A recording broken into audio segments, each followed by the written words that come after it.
Welcome to another Mixed Media Tuesday, and today I'm sharing another art journal page. Keep in mind that I'm not posting art journal ideas only on Tuesdays, but I rather post today on Tuesdays the larger projects, the larger mixed media projects. But I did share this page throughout the previous week.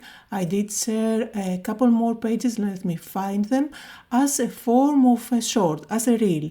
But although they are small bites of inspiration, I think that they are great to spark some creativity on you and get an idea to start a project. So for today, my inspiration comes from a completely different collection, which is by Arden, designed by Katie Petriet, and I have here her new collection, which is called Field Notes. Now I'm going to go through the collection really quickly, and I think that it is a beautiful collection, perfect for spring. I am planning to make smaller mini art journal pages as well as some cards, but for today I'm thinking I want to do a double page. So I'm just going through the products from the collection. Hopefully when you see the products you are able to choose what you want to use. These are the dies. There are a couple of ephemera packs. This one gives you lots of sentiments, quotes as well as labels. You will also find the pattern paper. I'm going to show it to you later on. Lots of stamp sets and basically many botanical ones. An alphabet stamp set here. This one, which is absolutely my favorite, it comes with many stamps. I will be using it today so you can see it in action, and you can combine it with some of the ephemera if you want to stamp inside the labels, or even with these dies that you can cut out and stick on your projects. So this is a stamp that I will be using throughout the year a lot. Then another botanical stamp set with many beautiful designs that you can mix and match. These are the ribbons. Many beautiful designs, again colorful with butterflies and botanical images. These are the Decoupage paper pack. There are many different designs in this one and I will be using it for today. Then we do have the cutouts. Another ephemera pack. Now lots and lots of products. You know that I have the privilege to get the collections from the brands, but hopefully when you see the products used and in action, you can choose your favorites. So here are the pattern papers. There is the 12 by 12 version as well, but here I'm showing you the smaller one just because it is easier to go through it in the camera, but you can get an idea of what you can get on the bigger pack as well. Really colorful, perfect for the season. And now I'm going to show you a couple of new products to me, which I am really excited to play with. These are the rolls that you can find lots and lots of postal stamps. Absolutely love this one to create clusters. It is perfect, as well as tuck behind your focal elements. Now these are not stickers.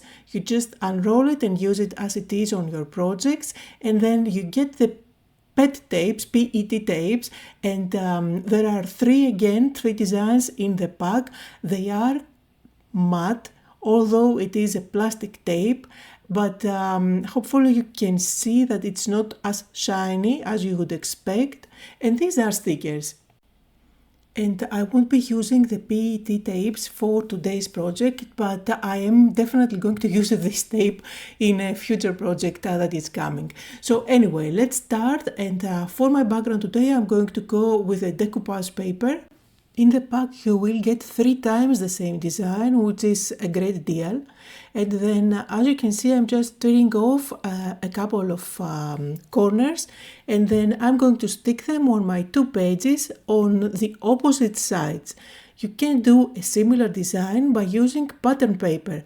And today I'm going to share how I bring everything together, although I'm using busy pattern paper on 2 opposite corners. So no matter which pattern paper you are using, I'm going to show you what is the technique to bring those 2 pages together and into a coherent background. So I'm using my rice paper glue to stick everything down. You can use your matte medium glue, whatever you have. I like this specific glue because it dries completely matte. And then don't worry if you end up with some wrinkles, just embrace them. Wrinkles are good because they add instant dimension on your projects.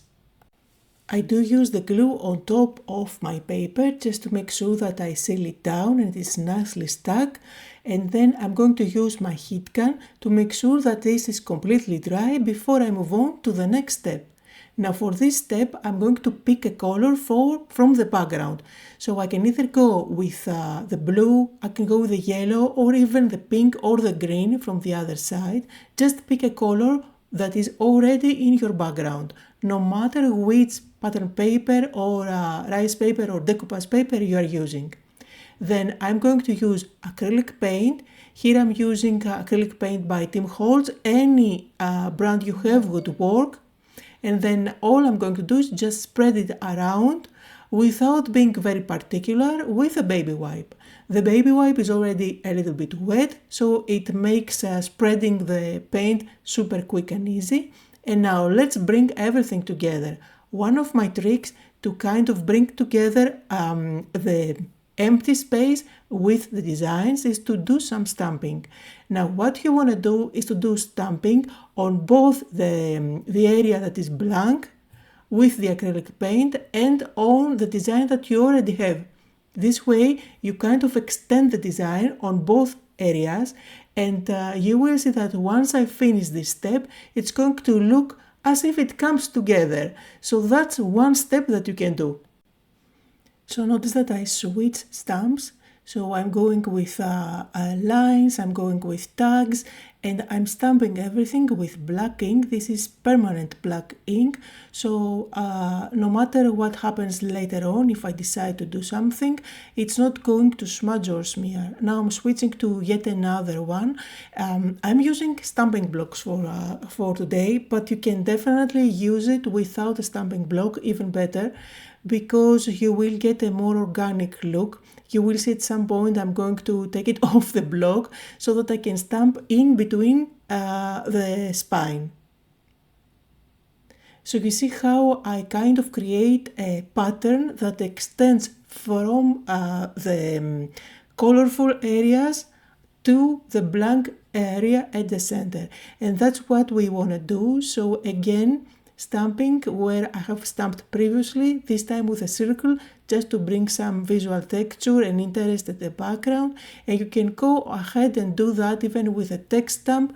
I decided not to use any text stamp here, but there are some amazing stamps here which are great for the border. So these there are I believe four stamps that look like stitching, which I absolutely love. I'm going to go around the corners with those. You can connect them and go completely, do completely the whole border. I don't like to do that. I just stamped here and there. And then I'm happy with how that looks. Let's move on to one more step that you can do to bring the areas together. So here I'm going to do a stencil, and with a stencil you can go with any paste that you have, modeling paste. I'm using here my favorite volume paste, and then just go randomly on both areas, the empty area and the area where we used the rice paper, the decoupage paper. So you see, I'm not thinking at all at this stage. I don't know where I'm going to stick my focal points. I'm just having fun, layer after layer on my background, and it already looks beautiful. The next step is to use some white acrylic paint and do some dry brushing. Now this is a step that you might want to do or not. So this is going to create some lighter areas, and if you happen to have a very busy background, then this is a great way to go, because it kind of knocks back the background and allows your focal points to pop even more. But if your colors are kind of muted, you really don't need to do this step. Now I grabbed the black and white ticket roll, and I'm just going to tear off some of the tickets. I want to create kind of a cluster at the background in both my pages, and this is where I will build my focal point. So I was really excited to use these tickets. I think that just because they are black and white, they really make the perfect background. So you can either go with your matte media glue, you can go with your ice paper glue, whatever you have. I decided to go just with my glue, my Nuvo Deluxe glue, which is going to work just fine. Now I separated all those tickets so that I can stick them back together, but leaving a little bit of a gap. This way I allow for those edges to show even more. And again, this is a great way to cover up areas that you feel they are very busy or they have lots of color that you don't want to have for your finished touch. It is a great way to cover up any mistakes that you might have done underneath. So for my focal points, I'm going from with the 12 by 12 paper pad, and I'm just going to fuzzy cut around some of these flowers. I chose these flowers because I think that the pink is going to pop beautifully against what I already have on my background. And I'm not going to bother cutting out the stems at all. These are too thin and I am too lazy to cut them out. Instead, I'm just going to go ahead and draw them with my markers. So here I'm using my black thin marker to just draw where I want the stem to be, and then I'm looking through my bag of acrylic markers. These are acrylic markers that they are opaque. I don't want to use my big brush markers or my alcohol markers. These are all transparent or semi-transparent, so I'm going with acrylic markers which are going to cover what is underneath, and they are going to make the stems pop out. I'm also going to combine a lighter and a darker color just to make them look more interesting. And alternative, if you don't have acrylic markers, just use a very fine brush with normal acrylic paint. And it's just that these acrylic markers make it super easy for you to color. Now I did pop out these leaves. These are from the die cuts and the laser cuts, and I'm just going to stick them down just to give some leaves for my flowers. I am going to stick them with my Nuvo Deluxe glue on a couple of the stems that I drew, and then I am going back on top of them with my acrylic markers just to make them, to tint them somehow and to give them the color that the stems have. So these are in my... I'm just trying to bring everything together so they all look as part of the same design. I'm also using my fine marker to draw some sketchy lines again, bringing everything together. And then I will do these sketchy lines along some of the petals from the flower, just to add some darker areas, some shadows, let's say, which are going to bring the flower more into the style that I like. And this is a step that I always do, but one thing that you need to keep in mind, what I'm doing here is not just outlining perfectly each and every petal. I'm just drawing sketchy lines where I feel like I would normally have some shadows. Then I will go back and bring my white gel pen and I will add some white sketchy lines, some highlights at the center of the flowers, at the tips of the petals, which is going to highlight them even more. And it adds that whimsical and artistic look into the focal points, which I absolutely love. But really, these are steps that I like to do because that's my style and that's what makes sense for me. I am sure that the more that you create, the more you will find what you like the most and what defines your style, so you can create again and again your very own touches. So now one more step to bring everything together again. I'm going to do a little bit of stamping. Again, I'm bringing one of the stamps that I used at the background and I'm stamping over some of the elements so that I have a continuous stamp over both the elements that are next to each other, which is again a little detail that brings things together. Now I do have pink on one side, so I want to bring in a little bit of pink on the other side, just to create a little cluster. So I'm just taking out some of those tickets. And then from another ephemera pack, I'm going to grab some sentiments that I can use. And I went with hello, and then a secondary quote that says, choose your dreams. Now I went with the yellow hello because it brings a little bit of yellow on that page, and you can see on the other page we do have some yellow up at the top. So everything I choose looks random, but it's not. I'm trying to create balance in terms of colors and designs. Now I'm using my black pen and outlining some of the elements, adding some sketchy lines. I do have this detail on the flowers, so I need to bring that on these elements as well. And again, I'm going to bring in my white gel pen and add that same style along the letters and the tickets as well.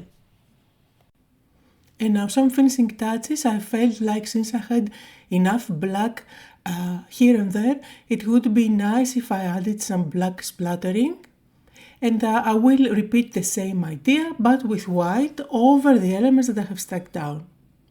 So that was a project for today. I hope that you had fun, that you got inspired. Just like always, down below in the description you can find links to everything I used, but I also encourage you to recreate something similar with what you have at home. Thank you all so much for watching, and I'll see you all next time.